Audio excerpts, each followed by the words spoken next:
দেখো আজকে আমি এখানে সুজি নিয়ে নিয়েছি, সুজির প্যাকেটটা কেটেও নিয়েছি। এটা 200 গ্রামের সুজি, এখানে কিন্তু 200 গ্রাম নেই, 100 গ্রাম আছে। এই সুজি দিয়ে আজকে সহজ পদ্ধতিতে আমি একটা রেসিপি তৈরি করব বাচ্চাদের টিফিনের জন্য। একদম সহজেই করব। কিভাবে করব তোমরা প্রথম থেকে শেষ পর্যন্ত পুরো ভিডিওটাকে দেখতে থাকো। তার জন্য দেখো আমি গ্যাসে একটা ফ্রাই প্যান বসিয়ে দিয়েছি। ফ্রাই প্যানটা গরম হয়ে গেছে, সামান্য অল্প একটু ঘি দেবো। এই ঘিটা তোমরা দিতেও পারো বা নাও পারো। ঘি দিলে অনেক সময় গ্যাস অম্বলটা বেশি হয় বা অনেকেও খায় না, তার জন্য ঘিটা দিতে পারো না পারো। আমি সামান্য একটু দিয়েছি, বেশি কিন্তু দিইনি। দেখো একদম না দেওয়ার মতন 1 ফোঁটা দিয়েছি। আর সহজ পদ্ধতিতে যেও করবো তার জন্য বেশি কিছু দেবো না। আর 2টো তেজপাতা দেবো এর মধ্যে আমি, ঘিটার মধ্যে দিয়ে তেজপাতা 2টো একটু ঘিয়ের মধ্যে এভাবে উল্টে পাল্টে নেব। উল্টে পাল্টে নেওয়ার পর এখানে আমি সুজি নিয়ে নিয়েছি, সুজিটা পুরোটাই দিয়ে দেবো। এখানে আমি 100 গ্রাম সুজি নিয়েছি। তোমাদের যার যেটুকু লাগবে তোমরা সেইটুকু নিয়ে নেবে। এবারে সুজিটাকে আমি ভেজে নেব। দেখো অল্প করে আমি ঘি দিয়েছি বলে কিন্তু সুজিটা দলা দলা পাকিয়ে যাচ্ছে, ছোট ছোট গোল গোল হয়ে যাচ্ছে। এই গোল গোলগুলো এইভাবে আমি প্যাচালু দিয়ে ভেঙে ভেঙে দেবো। আর গ্যাসটাকে একদম লো ফ্লেমে রাখতে হবে, নাই কিন্তু সুজিটা কিন্তু পুড়ে যেতে পারে। সুজিটা যেন না পুড়ে তার জন্য এইভাবে একটু কন্টিনিউ নাড়তে হবে। দেখো যে দলা দলা ভাব হয়ে যাচ্ছে, যে প্যাচালু দিয়ে আমি এরকম করে নিচ্ছি সেই কিন্তু তোমার দলা ভাবটা একদম ভেঙে যাচ্ছে, এর সাথে পুরো গুঁড়ো গুঁড়ো হয়ে যাচ্ছে। মনে হচ্ছে না যে কোনো দলা ভাব আর আছে এর মধ্যে। আর কোনো এক পাশ থেকে না দিলে কিন্তু হবে না। এইভাবে যেইভাবে না দিতে হবে যেন কোনো দিকেই যেন পুড়ে না যায়, কালো হয়ে না যায় একদম। অনেক সময় দেখবে গ্যাস যতই কমিয়ে দাও না কেন, নাড়া যদি ঠিকঠাক না হয় তাহলে একদিকে পুড়েও যেতে পারে বা কালো হয়ে যেতে পারে। আর কালো হয়ে গেলে, পুড়ে গেলে একটু গন্ধ বেরোবেই, সেই জিনিসটাই কিন্তু ফেলে দিতে হবে, সেটা কিন্তু আর খাওয়া যাবে না। তার জন্য কন্টিনিউ নাড়তে হবে একভাবে। আমিও দেখো কন্টিনিউ কিন্তু আমি একভাবে নেড়ে যাচ্ছি। আর দলা দলা ভাব হয়ে গেছিলো যে, সেই যে দলা ভাবটাই কিন্তু এখন আর নেই। লাল লালই করে ভাজবো, লাল করে ভাজবো, কিন্তু এক কালো যেন না হয় সেইভাবেই ভাজতে হবে। নাড়তে নাড়তে দেখবে কত সুন্দর একটা কালার চলে আসবে। দেখো কন্টিনিউ নাড়তে নাড়তে কিন্তু আগের চেয়ে অনেকটাই কালার চলে এসেছে। আর কিছুক্ষণ নাড়লেই একদম কমপ্লিট হয়ে যাবে। এখন কিন্তু দেখো লালচে লালচে ভাব চলে এসেছে। এবার এর মধ্যে আমি আর ভাজবো না এটা, এবার এর মধ্যে আমি জল দিয়ে দেবো। জল কেন দেবো? জল সহজ পদ্ধতি বলেছি তাই জলটা দিয়ে করব। তোমরা যদি মনে করো যে এর মধ্যে আমি একটু দুধ দেবো, তোমরা দুধও দিতে পারো, দুধ দিয়েও জলের বদলে দুধটাও দিয়ে দিতে পারো তোমরা। জলটা আর বেশি দেবো না, জলটা অল্প করেই দেবো। আগে এইভাবে নেড়ে দেখবো আমি কতটা জল হয়েছে, যদি লাগে আর একটু জল আমি এর মধ্যে দেব।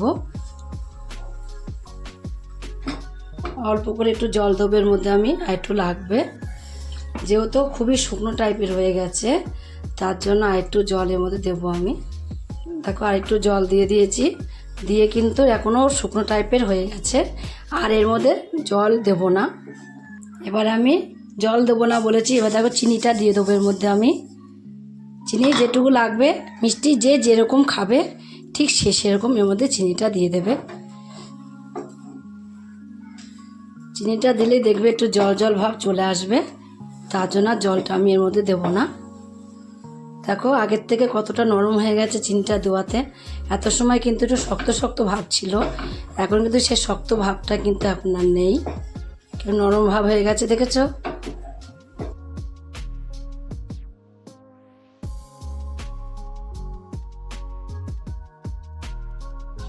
অন্য কিছুতে যদি তোমরা লবণ না দাও তাহলেও হবে, সুজির মধ্যে একটু লবণ দিতেই হবে।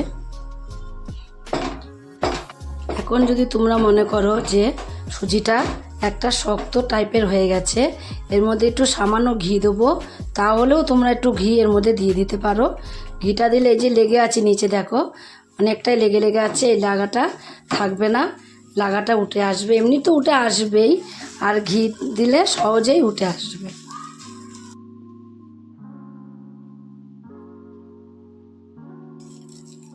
আর দিয়ে দেবো এখানে দেখো অল্প কটা কাজু কিশমিশ নিয়েছি, অল্প কটা কাজু কিশমিশ এর মধ্যে আমি দিয়ে দেবো, দিয়ে আবার একটু নাড়তে থাকবো। এবার আমি গ্যাসটাকে অফ করে দেবো, গ্যাসটা অফ করে দিয়ে কাজু কিশমিশটা দিয়ে একটু ভালোভাবে নাড়া দেবো।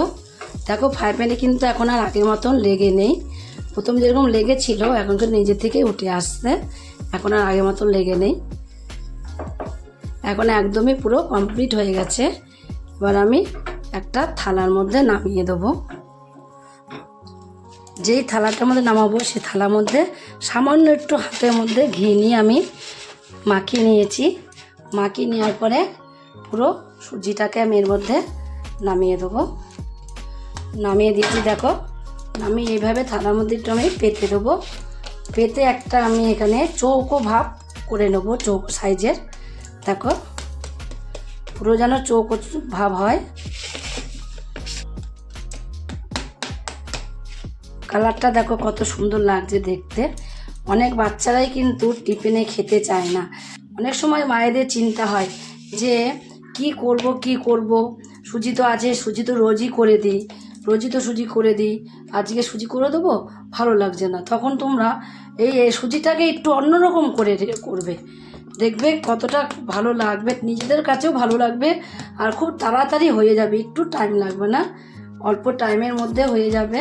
অনেক সময় কিন্তু মায়েদের কাছে টাইম থাকে না বাচ্চাদের টিফিন করে দেওয়ার সময়। অনেক সময় দেখবে বৃষ্টি হয় বা তোমার হলো উঠতে ইচ্ছা করে না, শরীরটা খারাপ হয়, দেরি হয়ে যায় উঠতে অনেক সময়। তখন তোমরা বাচ্চাদেরকে এইভাবে সহজে, একদম সহজ পদ্ধতিতে এইভাবে তৈরি করে দেবে। এবার এটা আমি 10 মিনিটের মতন রেস্টে রেখে দেবো। দেখ এখন আমি 10 মিনিট পর ফিরে আসলাম। যত সময় ঠান্ডা না হলো, দেখো ঠান্ডা হয়ে গেছে, এখন একদমই ঠান্ডা হয়ে গেছে। এবার আমি এটাকে পিচ করে এইভাবে কেটে নেব। একটু ধারটা ভেঙে গেল, কেন ভেঙে গেল জানো? এই তেজপাতাটার জন্য। দেখো তেজপাতাটার জন্য একটু ধারটা ভেঙে গেল, এটা আমি আলাদা করে রেখে দিলাম। তার জন্য তেজপাতাটা তোমরা যদি পারো আগেই তুলে নেবে।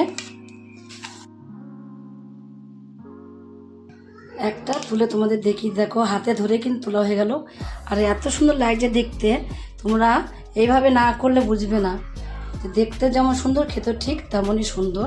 তোমরা এইভাবে বাচ্চাদের টিফিনে একদিন করে দিয়ে দেখবে, কত আনন্দ করে বাচ্চারা খাবে।